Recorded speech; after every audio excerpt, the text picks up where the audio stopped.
UDF-ലൊക്കെ ഒരു അലോസരമില്ലാതെ ഒരു തർക്കമില്ലാതെ എത്ര ഭംഗിയായിട്ട് നിങ്ങൾ ആരും അറിഞ്ഞു പോലുമില്ല. സീറ്റ് വിഭജനം എത്ര സ്മൂത്താണ്, അങ്ങനെയാണ് എത്ര സ്മൂത്തായിട്ടാണ് പോകുന്നത്. മഞ്ചേശ്വരത്തെ ലീഗിൽ പൊട്ടിത്തെറി. സ്വന്തം സ്ഥാനാർത്ഥിയെ മത്സരിക്കാൻ ഒരുങ്ങി മുൻ ലീഗ് നേതാവ് കണ്ണൂർ അബ്ദുള്ള മാസ്റ്റർ. അമ്പലപ്പുഴയിൽ ജി സുധാകരന് പിന്തുണ നൽകുന്നതിൽ കോൺഗ്രസിൽ പൊട്ടിത്തെറി. KPCC general secretary MJ job സ്ഥാനം രാജിവെച്ച് പാർട്ടി വിട്ടു. എത്ര സ്മൂത്താണ്, അങ്ങനെയാണ് എത്ര സ്മൂത്തായിട്ടാണ് പോകുന്നത്. തിരൂരങ്ങാടിയിലെ സ്ഥാനാർത്ഥി പ്രഖ്യാപനത്തിൽ മുസ്ലിം ലീഗിൽ പൊട്ടിത്തെറി. കണ്ണൂർ കോൺഗ്രസിലെ സ്ഥാനാർത്ഥി നിർണയത്തെ ചൊല്ലി പരസ്യമായ പൊട്ടിത്തെറി. പയ്യന്നൂർ, തളിപ്പറമ്പ് മണ്ഡലങ്ങളിൽ CPIM വിമതരെ പിന്തുണയ്ക്കാനുള്ള UDF തീരുമാനത്തിനെതിരെ യൂത്ത് കോൺഗ്രസ് കണ്ണൂർ ജില്ലാ പ്രസിഡന്റ് രംഗത്തെത്തി. ഇവിടെ ഒരു പ്രശ്നമില്ല. UDF-ലൊക്കെ ഒരു അലോസരമില്ലാതെ ഒരു തർക്കമില്ലാതെ. Reporter breaking. അനുനയ നീക്കങ്ങളോട് മുഖം തിരിച്ചിരിക്കുന്നു കെ സുധാകരൻ. സീറ്റില്ലെങ്കിൽ കടുത്ത തീരുമാനങ്ങളിലേക്ക് നീങ്ങുമെന്ന് കെ സുധാകരൻ അറിയിച്ചിട്ടുണ്ട്. മുസ്ലിം ലീഗിന്റെ സ്ഥാനാർത്ഥി പട്ടിക വന്നതിന് പിന്നാലെ ഇപ്പോൾ പാർട്ടിക്കുള്ളിൽ പടയൊരുക്കമാണ്. വനിതാ ലീഗ് പരസ്യമായി രംഗത്തെത്തുന്നു. ഫാത്തിമ തഹരിയുടെ സ്ഥാനാർത്ഥിത്വത്തെ ചോദ്യം ചെയ്ത് നുർബിന റഷീദും പട്ടികയിൽ അതിർത്തി പരസ്യമാക്കി അബ്ദുറഹ്മാൻ രണ്ടത്താണിയും രംഗത്തെത്തിയിരിക്കുകയാണ്. മുതിർന്ന നേതാവ്. അങ്ങനെയാണ് എത്ര സ്മൂത്തായിട്ടാണ് പോകുന്നത്.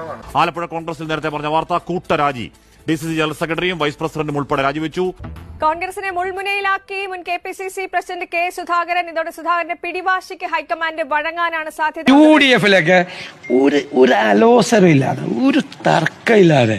പത്തനംതിട്ടയിൽ നിന്ന് വരുന്ന വാർത്ത DCC general secretary Babu Divakaran രാജിവെച്ചു എന്നുള്ള വാർത്തയാണ്. അടൂർ മണ്ഡലത്തിലെ സ്ഥാനാർത്ഥി നിർണയത്തിലെ തർക്കങ്ങളെ തുടർന്നാണ് രാജി. എറണാകുളം കുന്നത്തുനാട്ടിൽ അപ്രതീക്ഷിത സ്ഥാനാർത്ഥിയുമായി NDA. അടൂർ മുനിസിപ്പാലിറ്റി മുൻ ചെയർമാനും കോൺഗ്രസ് നേതാവുമായിരുന്ന ബാബു ദിവാകരനാണ് സ്ഥാനാർത്ഥി. കുട്ടനാട്ടിൽ കോൺഗ്രസിൽ പൊട്ടിത്തെറി.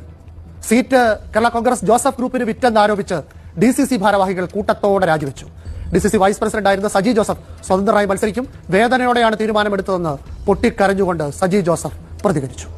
വർഷങ്ങൾ ജനിച്ച നാൾ മുതൽ കണ്ട ഒരു പ്രസ്ഥാനമാണ്. അവിടെ നിന്ന് മാറേണ്ടി വരുന്നു എന്ന് പറയുമ്പോൾ നമുക്കുണ്ടാകുന്ന വേദന നിങ്ങൾ മനസ്സിലാക്കണം. കാരണം അത്രയധികം ത്യാഗം സഹിച്ച ഈ പ്രസ്ഥാനത്ത് നിന്നിട്ടുള്ളത്. സ്മൂത്തായിട്ടാണ് പോകുന്നത്. തൃക്കരിപ്പൂരിൽ സന്ദീപ് വാര്യരെ UDF സ്ഥാനാർത്ഥിയാക്കാനുള്ള തീരുമാനത്തിന് പിന്നാലെ കാസർഗോഡ് DCC-യിൽ പൊട്ടിത്തെറി. സന്ദീപ് വാര്യരെ പിന്തുണയ്ക്കില്ല എന്നാണ് നേതാക്കളുടെ നിലപാട്. രമ്യ ഹരിദാസിനെ സ്ഥാനാർത്ഥിയാക്കുന്നതിൽ ചിറയൻകീഴ് കോൺഗ്രസിൽ പൊട്ടിത്തെറി. പ്രവർത്തകർ രമ്യ ഹരിദാസിന്റെയും KPCC അധ്യക്ഷന്റെയും കോലം കത്തിച്ചായിരുന്നു പ്രവർത്തകരുടെ പ്രതിഷേധം. കോൺഗ്രസിൽ ഒരു വിഷയമില്ല. UDF-ലൊക്കെ ഒരു അലോസരമില്ലാതെ ഒരു തർക്കമില്ലാതെ